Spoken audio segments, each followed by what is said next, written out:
Урматтуу мусулман үммөтү, урматтуу ислам динине кызыгып жүргөн, жана ислам дини жөнүндө маалымат издеп жүргөн, маалымат алууну каалаган туугандар, бүгүн биз мына ушул ислам динине байланыштуу болгон түшүнүктөрдүн тегерегинде акыл калчообузду, маалымат алмашуубузду улантабыз.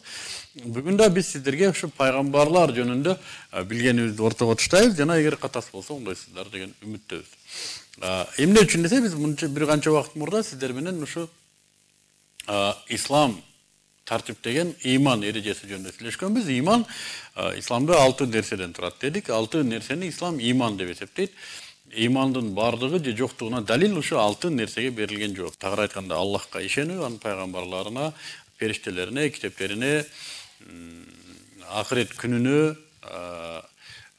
жакшылыгы, жамандыгы Аллахтан боло турган тагдырга, мына ушул нерселерге ишенүүнү биз иман деп айттык. Бүгүн мына ошол имандын дагы бир түркүгү болгон пайгамбарлар жөнүндө сүйлөшөбүз. Караңыздар, адамдын табияты өзү жетекчиликке муктаж экен. Адам табиятында жетектөөгө муктаж экен. Анткени бул табий, себеби адам келечегин билбейт. 10 мүнөттөн кийин эмне болот, 20 мүнөттөн кийин эмне болот, билбейт дегенибиз кандай? Өзүнүн көзүнө көрүнүп турган бир пландар болушу мүмкүн. Мен азыр ушул жерден чыгып, ушул тасмадан кийин чыгып, машинеге отуруп бир жака барам, анан обед кылам, анан тамактанам, түшөнөм деген пландар болушу мүмкүн. Бирок ал ишке ашабы, ашпайбы? Аны адам билбейт.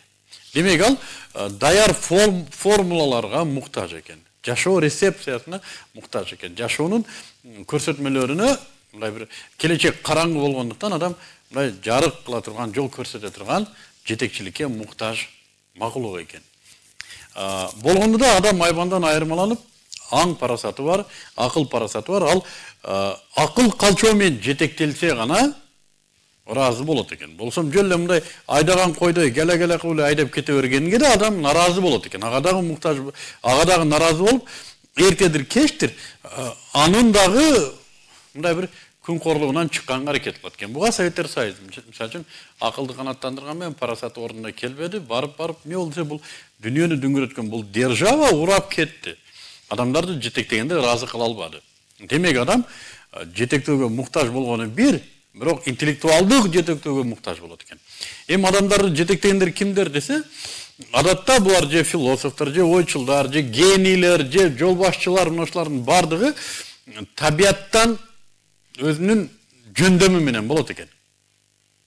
Табияттан өзү аскер башчы, стратег, согушту кантип жүргүзгөндү билет, элди каяка алып кеткенди билет, фронт, фланг, мынушулардын баардыгын аябай сонун өздөштүргөн табиятынан стратег, же болбосо гений, кандайдыр бир акыл калчоо процесси, акыл парасат жүргүзүүсү өзгөчө, адамдардан башкача ой жүгүрткөн генийлер болот. Жана ошондой эле өтө мындай бир прагматик жол башчылар болот. Бирок булардын бардыгы адамдарды жетектөөдө алсыздык кылат экен. Булардын жетектөөсү эртедир кечтир адамдарды баары бир туңгуюкка алып барып тыгып коет экен. Баары бир адамдар туңгуюкка келип такалат экен. Ошол эле Ленин, ошол эле Карл Маркс, ошол эле кимди айтпаңыздар, эгерде алар тарыхта канчалык аты калбаганына карабай туруп, акыйкатта эгерде өздөрүнүн акыл калчоосу менен жетектеген болсо, кандай цивилизациялар болбосун аягы талкаланат экен. Көрдүңүздөр, мен ушуларга параллелдүү дагы бир жол башчылык болот. Ал пайгамбарлык. Пайгамбарлык Аллах субхану ва тааланын адамды жараткан жаратуучусунун көрсөтмөсү менен элдерди жетектөөчү өзгөчө адамдар, пайгамбарлар. Алар гений болбошу да мүмкүн, окумуштуу болбошу да мүмкүн. Алар болгон гана миссиясы Аллахтын жетектөөсүн, Кудайдын жетектөөсүн адамдарга жеткирүү. Адамдар оңго басыңыздар, 20 метрден кийин солго басыңыздар, 40 метрден кийин токтоңуздар деп Кудай Тааланын жетектөөсүн адамдарга жеткирип турчу ошо ортодогу ортомчулар, элчилер, расулдар. Жана кабар алып келчүлөр, набийлер. Мына ушул адамдар өзү чындыгында, табиятында мына ушул пайгамбарларга муктаж экен. Эмне десе, адамдын жашоосунда адамды жетекчиликке муктаж кылган эки нерсе бар экен. Ал жашоо жана ибадат. Адам кантип жашаганды билбейт экен, жана кантип ибадат кылганды билбейт экен. Эми ислам экөөнү бириктирип карайт. Жашоону жана ибадатты бир деп карайт. Эгерде жашоо Аллах субхану ва тааланын ыраазылыгы үчүн боло турган болсо, калыс боло турган болсо, бул ибадатка айланат. Эгерде жок, Аллахты турмуштан бөлө турган болсо, анда ибадаты жок эле, жашоого айланат. Адам муногунда да жетекчиликке муктаж экен. Муну жашоосун, же болбосо муну деле жетектегендер, биз айткандай жанагындай генийлер болсо, ибадат жөнүндө сөз жок. Бул жерде эгер жашоосун жетектегендер генийлер, философтор, акылмандар, стратег, аскер башчылары болсо, адамдар туңгуякка кирет экен.